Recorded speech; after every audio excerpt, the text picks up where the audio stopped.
Like, oh, is it PVC? It's like a pipe. I know. Mostly for me, it's been actually informal mentoring relationships. But someone who will just say, Welcome to Griffith Business Students Podcast. My name is Stu. And my name is Victor. We have a guest that you probably should know, really. And I wanted to have this person in our episodes because I think there is a huge gap between Griffith Business School leadership to students.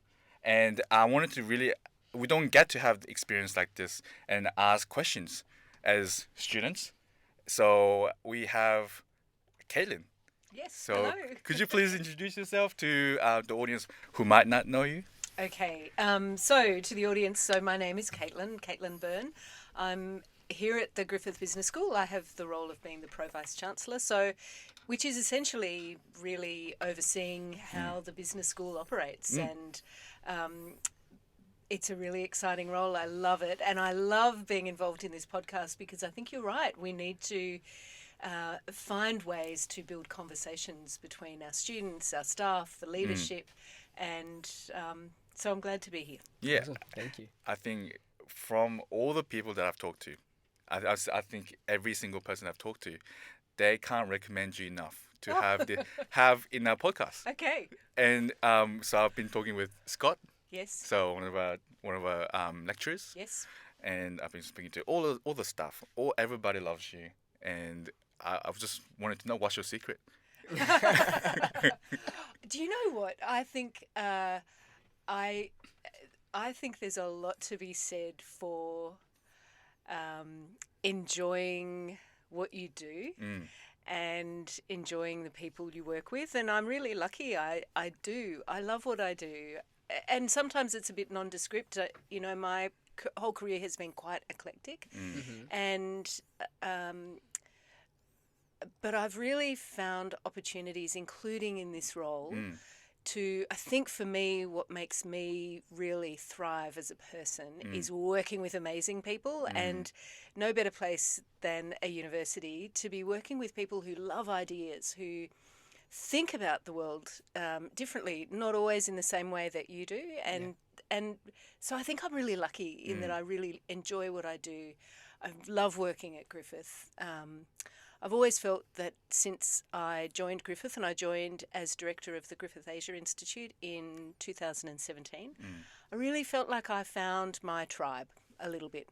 And so that's part of the secret, I think. Yeah, I think that passion kind of comes, like I can see it as well. So I love being passionate and being passionate with the people around you. I think that really aligns with me. So I think one of the things that I wanted to really ask you about is, what does Pro Vice Chancellor mean? Because I think that's the question that I asked when I first came as a mature age student to study was, there are professors, there are doctors, there are Pro Vice Chancellors, and I was like, are you speaking riddles? Are we playing Scribble? Is this to confuse everybody about And everything? then we had a question like, oh, is it PVC? It's like a pipe. I know. So I was like, what is that? Is there? No, she's not going to be a pipe. It's a really funny piece of the university language and vernacular. Yeah. And in other universities, what you might see this role labelled as is executive dean. So it's really like in some respects, being a CEO of the business school. So it's really about providing strategic leadership to the business school. And I sit within a leadership team. So we've got a number of deans and heads of departments and directors of different programs. And we work then together with the academic body to really think about how we deliver quite outstanding business education and research, and how we do that through engagement with our community. So it's really thinking about the unique opportunity that a university has and how we bring students in. Education is our fundamental purpose. So how we play a role in educating the next generation of business leaders and public policy leaders. So I was going to say something else then. Obviously, in my role, we're operating in the broader universities. So where you'll have a Pro Vice Chancellor for the health group, for the sciences group, for arts education and law, and then together we're part of the university executive along with the vice presidents, the deputy vice chancellors and the vice chancellor. Yeah. And so it gives you a really unique perspective on how a university operates and what are the fundamental business kind of drivers that sit in this world. Yeah, yeah.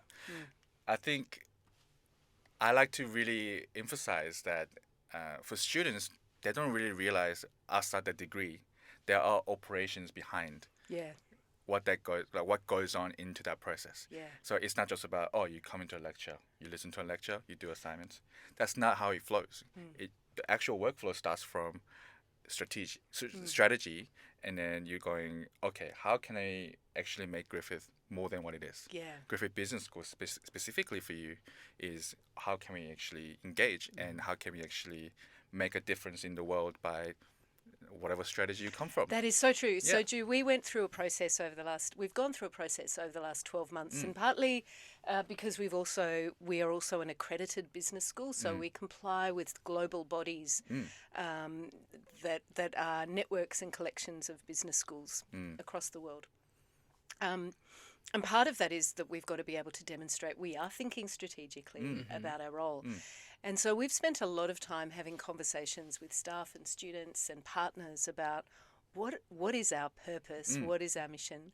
And we landed, and often, generally speaking, business schools will be quite similar across the world, but you do also have to find those points of distinction. Yeah. We landed on really thinking about our purpose as being one, we have a real love of knowledge and ideas, and in universities, part of our role is how we challenge, how we create, how we share knowledge and ideas. But for us, with a really concrete purpose of strengthening business leadership, governance and practice. Yeah. And then that's kind of the basis upon which we then deliver our mission through education and research in partnership with our communities, with a real vision for making a positive impact on our societies. So societies that are more sustainable, more prosperous, more equitable, more inclusive. And I think from a Griffith perspective, that's our... that's really what flows through our DNA.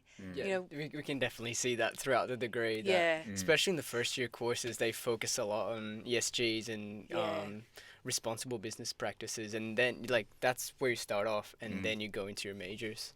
I'm really glad to hear you say that, Victor, because that's what we've really tried to design, and we've had a couple of we've also thought about our values. So as a business school, we want to really embed values of responsible leadership, a global orientation. You might notice that for Griffith, that also brings a special emphasis on our neighbourhood, Asia and the Pacific, and recognition of the contribution that First Nations peoples have made. So really trying to think about how we can bring those connections to culture in. I also think as a community, and, people will have very different views. Everyone will have their own interpretation of values, but I like to think that we demonstrate a generosity in the way that we engage with each other, a kind of community of academics, of students, and that we are pretty collaborative in our outlook. So there's sort of when you think about, what have we been focusing on, it's really been thinking about the story of the business school through that lens.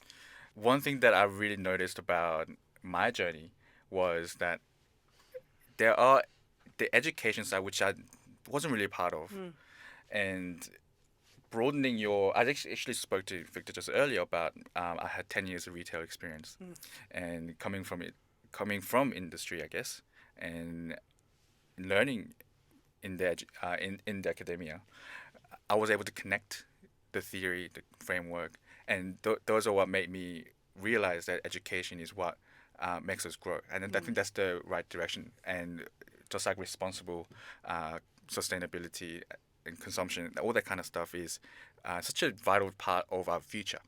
and students have to recognize that as a leverage to stand out from the crowd. And that's what we've been kind of promoting. So I mean, and we have Caitlin, who is a Pro Vice Chancellor, and I think the first thing that I was like so really shocked was you said yes to our podcast. What did you think about how did you like made that decision to come to us? And I guess when I come to us, we kind of invited you. But like what going through your mind? Why are you here today? How? What have I got myself into? I love conversations, so podcasts are great. I'm really happy that you're doing this. I think it's fantastic. And I'm excited to see the end product. And I think it's a great way of us building some conversations that wouldn't otherwise happen. Because students, as from the intro that we've talked about, is how can we bring value to the current students? And from the feedback that I've gotten was some of the international students are looking for resources to know what Griffith Business School is and what it is, and having someone like you is amazing. And well, thank you. And you know what? I'm really excited that you're having conversations with all sorts of different people as well, because you'll get so many different perspectives. I'll be really interested as well in your questions and any questions that come out of this that, you know, I sort of have talked through from a strategic perspective the things we're thinking about. Victor, you've mentioned some of that's come through, but it may not come through in every other way. So it's great to get, this is a really nice springboard for getting different feedback. Yeah. And I guess we're talking about gaps here. And what do you think the gap is currently with academia to students? Like, do you feel there's a gap? That's a really good question. Sometimes I do, and I can also say this perhaps as a mum who has 4 young adult children, 2 of whom are still at home.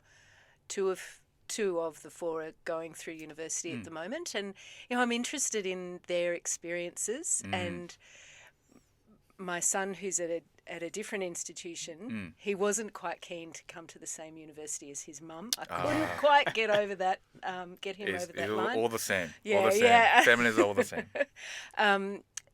You know, I've sort of asked him, has he gone and chatted to his lecturers or no way.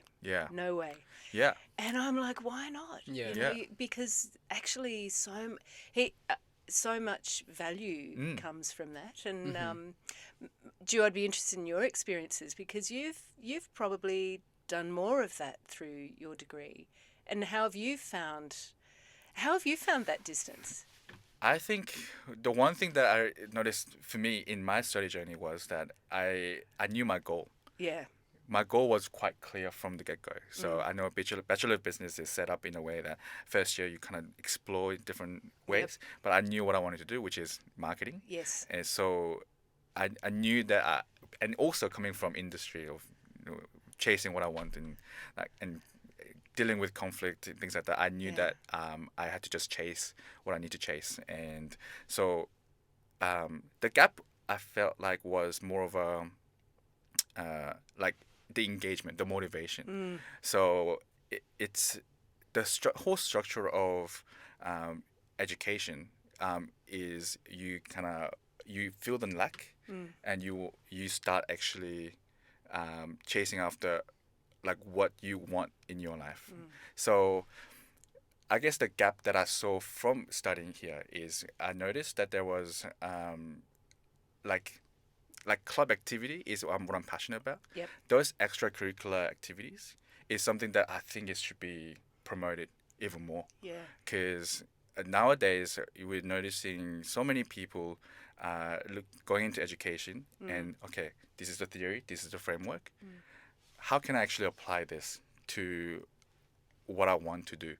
And I think that's a question that I don't think people answer that much more than what they're actually studying. But I think there is a gap there.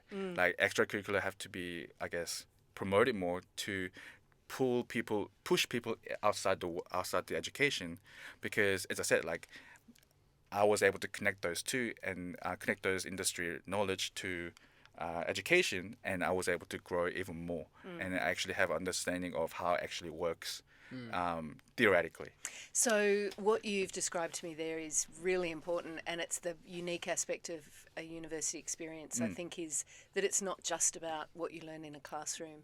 It's what you gain from your peers, from people in your network, but then how you can build networks through extracurricular, apply some of the things you learn in a classroom, but some of it's about just becoming the person you are, where you start to build different kinds of skills.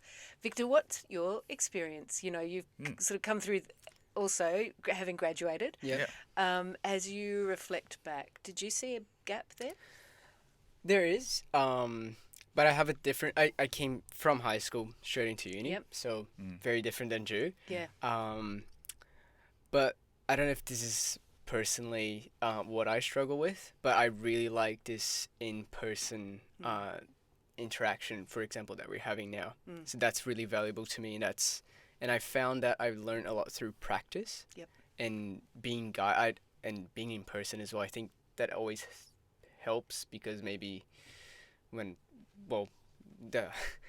how education was set up since I was born is like you go to school, you attend school, and you meet people and make friends. And when I came into uni, it was a different environment, so you have to adapt to that.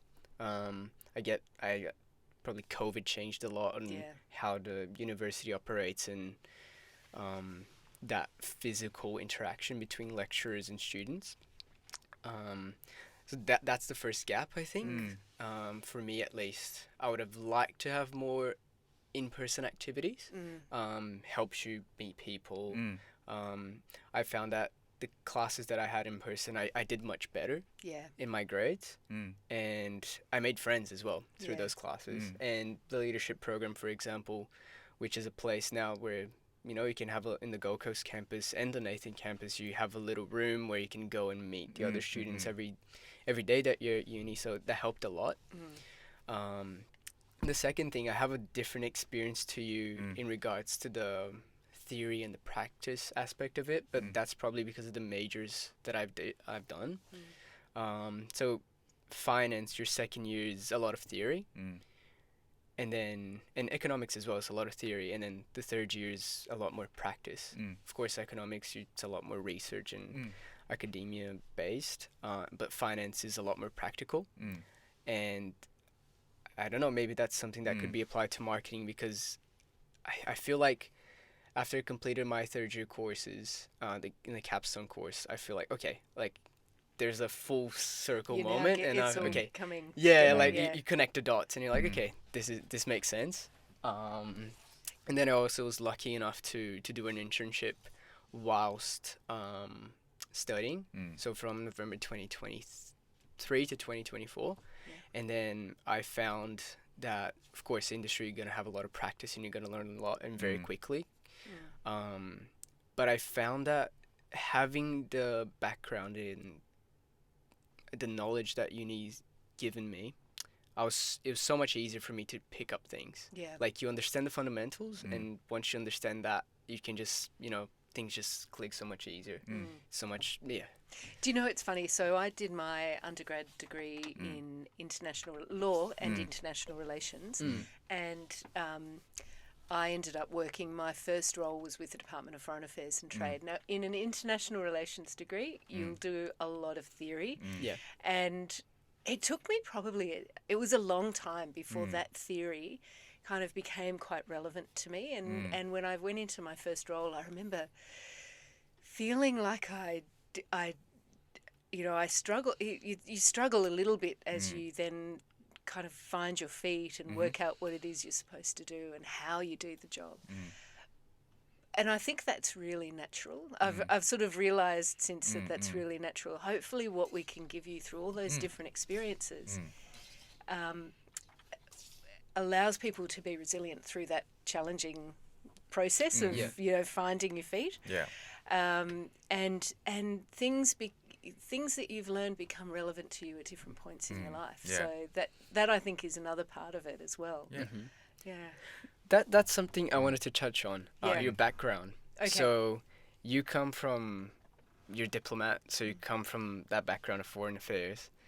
How Can you walk us through your journey and how you got into the position you are today? Yeah, it's not a straightforward thing. It's not a straight line. I probably sometimes if I ever wrote a memoir, it would be, taking the long road as opposed to the direct route. So I studied law and international relations, and then I actually, when I went to university, internships weren't really a thing, but I ended up spending a little bit of time working for, and this was separately to the university, I arranged an internship in the US Senate with Senator Claiborne Pell, who was at that stage chair of the Foreign Relations Council, Senate Foreign Relations Committee. And so I spent some time interning in the US, and that was partly for my own experience. I spent a lot more time with the photocopier than really anybody else in the office, though I learned a lot about photocopying and the margins and layouts. You got it. All of those. You've got it. There's whole art to it. And it was all kind of in the basement of I was in the Russell office building in DC. So it was a really interesting opportunity for me to practice engaging with other professionals and people in the working world. And while I was there, there was an advertisement for lawyers to come into the Department of Foreign Affairs and Trade, and I naively put my application in, thinking, it would be a great job. And it was this is one of those things you learn. Yeah. They were recruiting a number of people at that time, and so it actually took quite a long time for me to actually get to an interview, and then even to get to the role, and you've got all the security clearance processes in between. So I spent 10 years working with the Department of Foreign Affairs and Trade, maybe just a little under 10 years. Firstly as a lawyer, then I went overseas on posting to Mexico City, and then I came back to Queensland and headed up the passports operations for Queensland. All really different roles, really excellent experience. When I finished that stint in the passports office, my husband and I had started having kids, and I made a move into the private sector. Which was, again, I think with every role I've never had I am going to do that specific thing. Right. Opportunities have come up, and when I took up that opportunity, it was really about learning how businesses operate. And I spent a lot of time in utilities organisations here in Queensland. But I love, so I have a particular bent for policy, public policy, social, legal, foreign policy.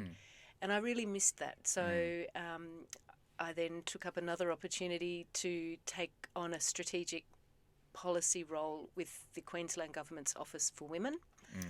And that was really about putting into play Queensland's very first 5-year direction statement to advance the status of women in this state.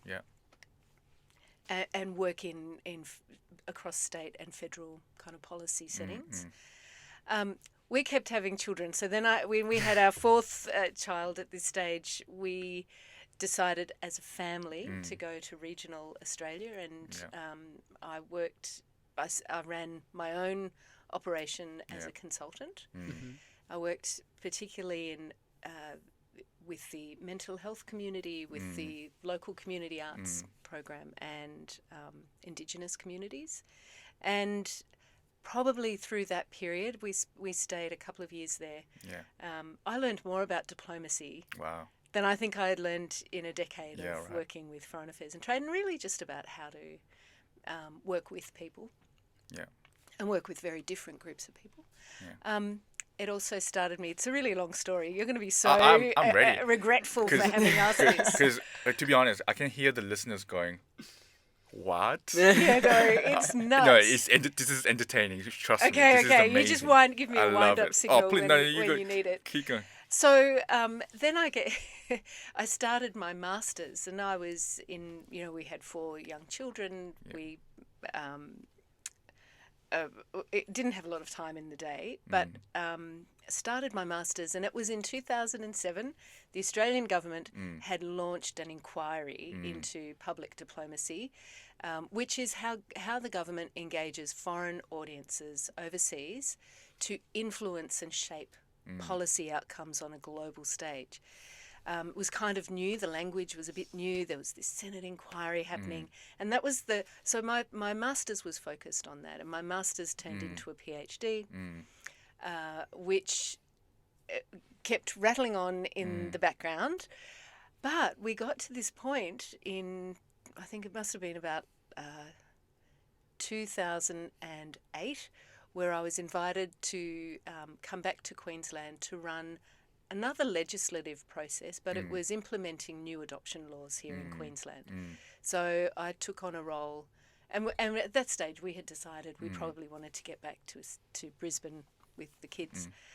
So I took on the role implementing this new legislation. The Queensland adoption laws hadn't been changed for 40 years. There was a lot of change in community sentiment about how adoptions were going to work, and international standards, had moved. And it was all about putting children at the centre of the process. So I ran that. At the same time, I finished my PhD and submitted it. And then I was offered a role teaching in diplomacy. So it was this really long, windy journey to through practice, working with different institutions, through my own study of getting back into touch with diplomacy and with international relations. I think students can hear that resume and go, that's the career that I want to have. So there was no rhyme and reason, except that I know what I love. I know, I also, in some respects, every role was about building on skills that I knew I needed and giving myself exposure to opportunities, institutions, ways of working that I didn't have, and I really probably had at that stage a kind of a why not approach. This role's come up, why not? Let's see how that goes and where that might unfold. Yeah, and I guess that's one thing also is that from the people that I've reached out when I've told them, oh, we're gonna have Caitlin in our podcast. A lot of people have said, oh, how does she find time to sleep? How does she do these things? And I can see, why not? That kind of mindset is what really helped you to be at your place you're at the moment. It's because, who knows what could happen in the future, but I can see that your why not attitude is what us as students can learn and grab that kind of opportunity. It can be really tricky, and I see this also, and I see this also with my family, that and don't get me wrong, none of these roles came necessarily easily. They all were challenging in their own ways, and I have a particular I quite enjoy change, and I don't mind that. But for a lot of people, change is very uncomfortable, and picking up new opportunities where you don't necessarily know you've got the right skills or what it takes can be really challenging. And so trusting yourself, and I think also having a good network of people you can draw on when you do struggle, to be able to turn to people and get advice, and never feel like you've got to have the answers, because none of us ever do, or have all the answers. I think that's probably been important for me. One of the things, Ju, that though there would be some people who would say, well, how on earth did you end up in the Griffith Asia Institute? And it was really interesting when I was working in the Department of Communities rolling out this adoption legislation. I was studying my PhD. A very good friend and colleague recommended that I pick up this. It was apply to be part of an emerging leaders program that was run by Griffith Asia Institute at the time. And it was for PhD students. It was primarily for much younger PhD students than me, but it was you had to apply, and you went to China for a week and worked with students in Peking University. So a group from Australia, a group from Peking University, and kind of work on a joint project and then go from there. It was my first ever trip to China. I'd lived in Europe, the US, Latin America. I'd never spent time in Asia. And I was 38, again, 4 young kids. It really blew me away, changed the whole career trajectory that I was on, and it really made me want to be more engaged in Asia, and to travel and to work with people, and I spent more time working with the team here at the Griffith Asia Institute, and really fell in love with what that institute was doing at the time. So that probably is one of the other things that I learned, for those of us here in Australia, just how important our region is. You briefly mentioned the challenges. So I want to actually ask you, because we all can learn from your challenges, from how you have worked and worked hard on. The key question really is, what are the key milestones in your challenges that you've learned? And how did you overcome those challenges? Because we can see you have extensive amount of passion and understanding the foreign policy, in both public and private. And as a consultant, you have seen a lot of problems. So I would love to hear your thoughts on those kind of challenges that you experienced in your career, and what helped you grow. It's a really good question, Ju. It's a really hard one to answer. I suspect the biggest challenges I've had on an individual, on a personal level, have been really probably trusting that I can problem solve. And it's kind of dealing with that fact that often when you are faced with challenges, people, and particularly in leadership roles, will look to you for an answer or a direction or a solution. And what I have realised is that in terms of my strengths, and it's taken me a while to understand this, and there might be people who listen and go, oh God, she doesn't really know herself at all. Hopefully this is right. But I think my strengths, I have discovered through this process, rest in not having the solution and not necessarily having an answer or the answer, but being able to bring people into a discussion about the problem and a way forward. When you get, I think it's about taking some of that pressure off yourself to know everything, because none of us will ever be able to do that. But when we can bring people in and recognise that disagreement is actually what fosters innovation and what fosters problem solving. So not to be worried by a disagreement or a difference of opinion or perspective or approach. It's okay, and you can. So it's really understanding how different worldviews sit together, and how you might, through that exploration of how people see problems differently and see pathways differently, you can actually collectively approach problems and solutions. I've been thinking about this a lot, because I think this is probably an important feature of leadership for today and tomorrow, is that sort of being able to convene and problem solve together and with other people. That's not been easy. The other thing has probably been in getting to understand different perspectives, really, really thinking hard about your own perspective, and thinking hard about where others are at, and meeting people. And this sounds a bit cliched, and I'm sorry. Meeting people where they're at. I can relate to that a lot, because when I was in retail, I was in a management position, and it was me fresh into the management, and I had no idea about management before that, and I didn't study. I was just, okay, this is how the business operates, this is how it goes. Okay, so there was a problem with one of our staff. Cool, let me deal with this. I can be okay. I got interpersonal skills. Yeah. Right? I think I am. Okay, I think I'm okay. Okay. And I go in and then I try to approach a problem and in a way that I thought was right. And obviously, it kind of didn't work out the way I expected it to. And one of my, I guess, at the time, I had a mentor who was a regional manager and I was an assistant store manager. And he told me,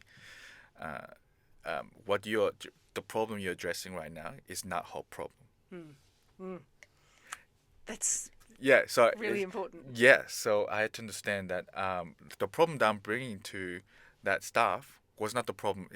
The problem was actually another thing that didn't even cross my mind. Yeah. And then meeting people where they're at, that's what it comes down to is when you're trying to solve a problem, you're actually trying to solve a problem, not actually what's going on right now.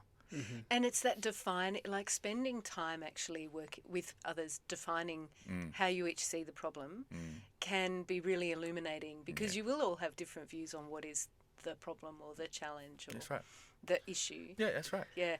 You just mentioned having a mentor. Do you still have a mentor? No, I would love to. Yeah, I think so. And Victor, do you? No. So I think this is a really important part of my journey has been mentors have played a really important role. Right. And sometimes they're formal mentors. Mostly for me, it's been actually informal mentoring relationships. But someone who will just say, if you see an opportunity or someone might suggest an opportunity and you'd go, oh no, I could never do that. I could never do that. And having a mentor who would say, don't be so fixed on that. Yeah. Like, actually, maybe you could do it. How would you do it? And then a sponsor is another role that I think as you go into the workforce, having someone who potentially will actually advocate for you. That's also, sometimes that's a harder thing to come by and it might take a bit of time, but mentors are just really critical. Yeah, because a lot of times I had a mentor. It was often about how can I improve myself? Yeah. Yeah. And then I guess that comes with like humility of understanding that you're not perfect. Yeah. And you actually want to find out how to be better, not to be perfect, but to be better. Yeah, and stretch. Yeah, stretch. Yeah. For sure. And there's not much to be lost through that process, actually. Yeah. So as a Griffith Business School, obviously you are a leader. And I want to ask you about business school as a business. So you've briefly mentioned about strategic visions. I think that's crucial. And I wanted to actually go into the operational side of business school and for students who doesn't know what's going on in Griffith Business School.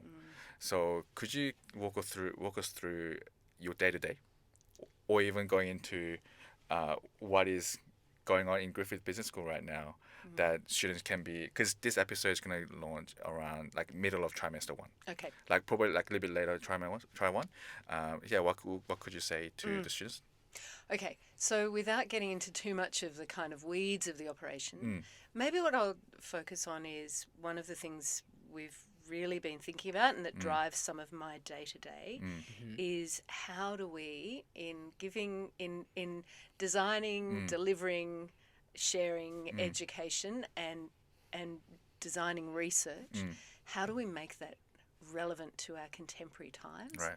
How do we make sure that, students who come to us for a product, which is an education product and outcome, how do we, and I think this is really challenging for the higher ed, anyone in the education sector right now, how do we make that education in every way really relevant to them as an individual, but also to the needs of the community that they'll be going into? And how do we ensure that industry sees the relevance and the value of the education and the research programs that we're engaged in? That's a great perspective. Oh, it's been really fascinating. And when you think about the future implications of Gen AI, for example, that's going to change all our worlds. Yeah. We very quickly. Really quickly. Yeah. And we don't, and it may not be in the next 12 months or 3 years.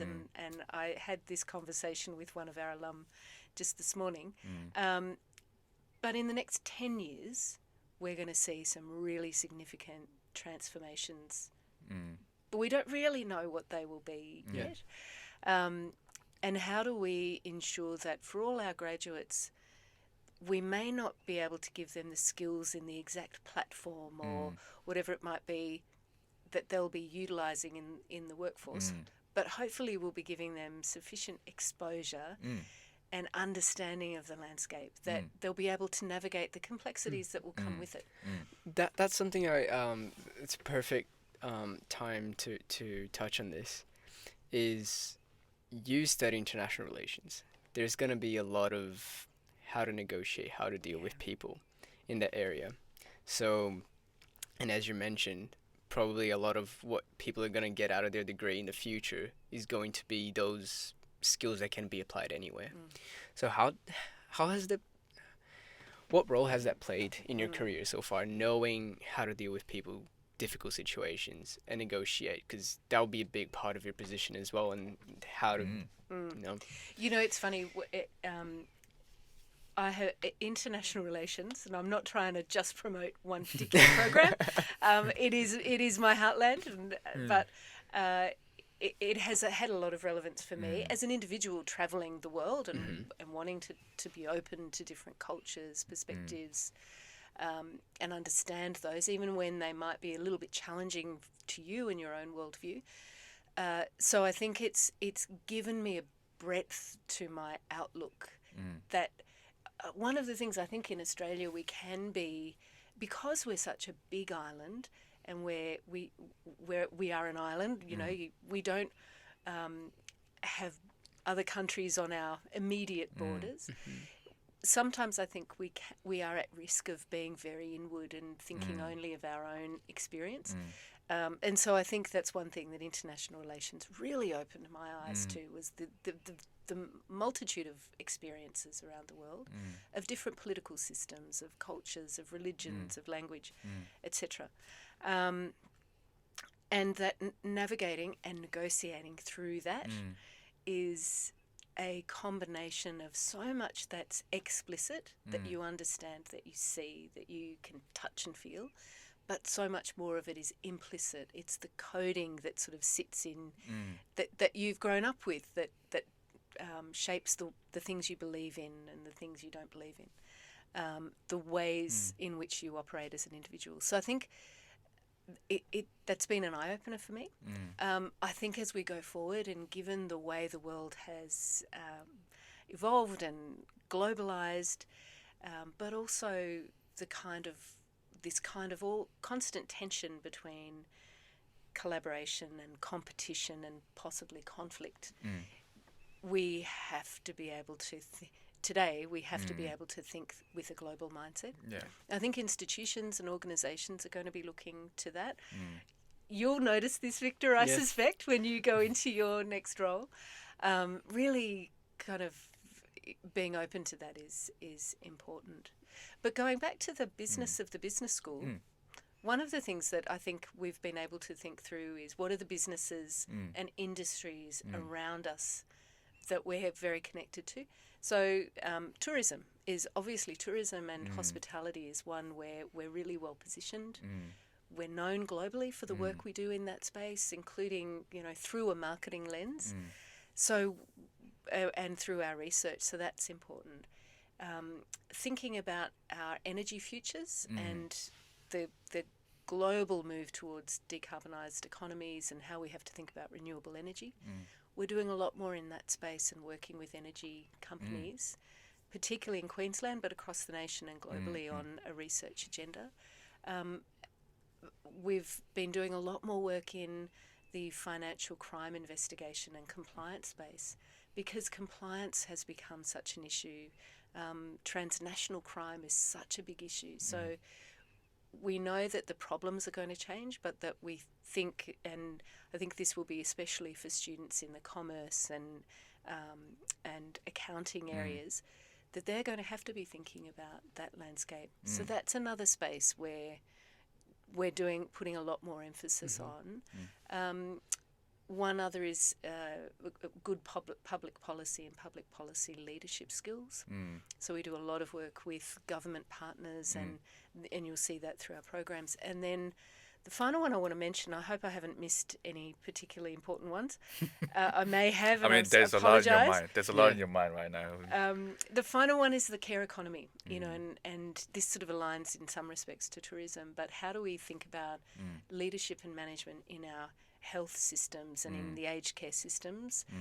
You have a changing demographic as well. Yeah, absolutely. So we are going to all be living in a care economy, and I think the opportunities for our graduates to play a role in a care economy, understanding what that means, but also to be really visible in health and health services.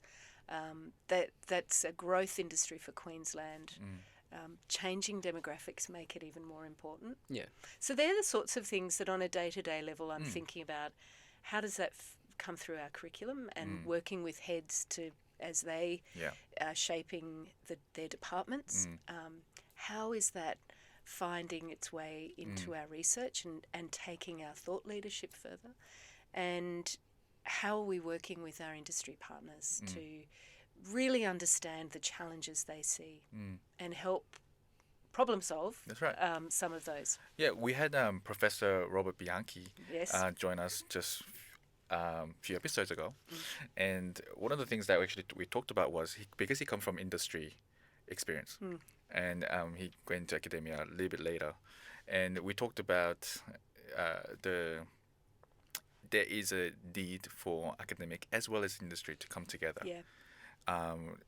That partnership, I think, is very key, isn't it? Because also you come from industry to academia.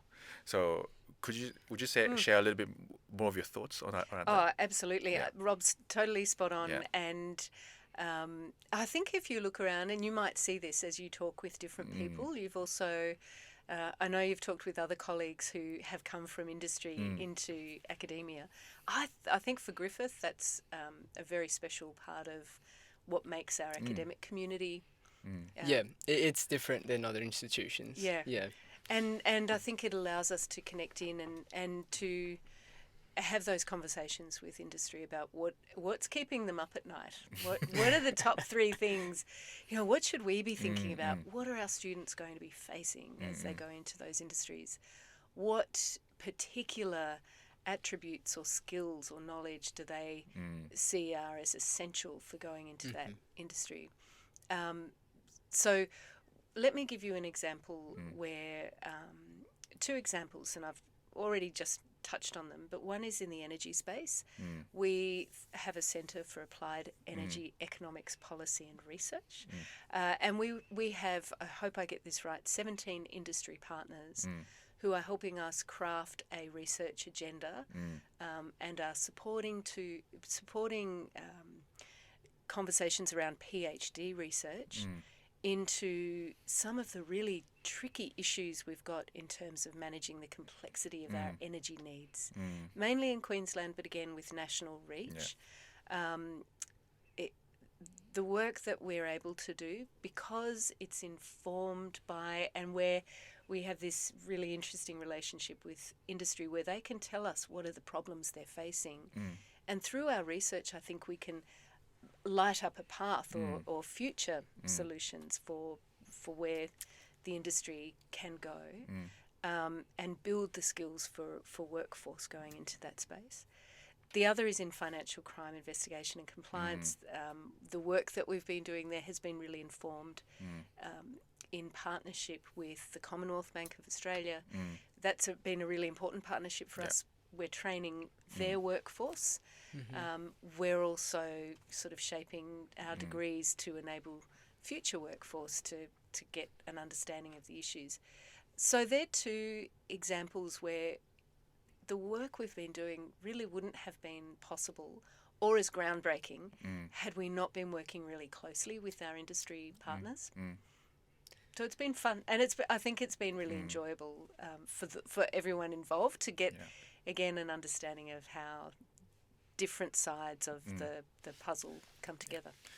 From the time that we have shared with you, I think it was words can't really express the gratefulness that we feel that your time here with us, answering questions that we thought was highly relatable and relevant. and I really appreciate your insight to current students who would have no idea what it's like to be in your shoes and dealing with things that you have done and you are doing right now. Yeah. So. Well, thank you. It's been a pleasure to be here. Yeah. And if any of your students see me, or your students, our community, see me wandering around the university, please feel free to say hi. You know, I'm always interested in what people are thinking, how they're finding the experience of being here. Now you know when I get started, sometimes it's hard for me to stop talking. So Trust me, we would actually rather have continue on. Don't get me wrong. I would love to continue. I really am grateful for the invitation in. It's just a delight to be part of the project. Yeah. And what we do with all our guests is we have a little promo time for any of our guests to actually promote anything that they want to promote. Oh, okay. Yeah. So would you like to? Yeah, it could be your hidden art career. I don't know. No, I'm going to promote something that I'll be doing later this year, and Sweet. that is the CEO Sleep Out. I'll be doing that with, I haven't yet registered, but I will be registering soon. This will be the third year in a row that the Griffith Business School is taking part with the CEO Sleep Out run by St Vincent de Paul on the Gold Coast. It is run across Australia, but we work with the Gold Coast community on that, raising money for homelessness. We know that Southeast Queensland has hit a crisis point when it comes to homelessness, and people have really varied experiences of that. We know some of our students go through some really tough times as well. So when be great to have, doesn't have to be financial support to that, but even just promoting that's an important opportunity for us as a community to give back. We actually also had Alvin just. Oh, great! Yeah, so he actually Alvin briefly is mentioned. also... Yeah. So he's a part of that. So it's a great initiative that I heard from Alvin. So he's one of the people that really commended you for being a great leader. So. Oh, that's very good. Well, we've got, don't forget, Dr. Robin Cameron volunteers for that every year, and one of our students, Crystal Coughlin, who just graduated as well, is a volunteer there. So we see a lot of the community coming together. Yeah, it's amazing. Thank you so much for your time and being here with us, and hope we can have you back soon as well. Yeah, Thank hopefully. you. All right. All right. Thanks, everybody. Thank you.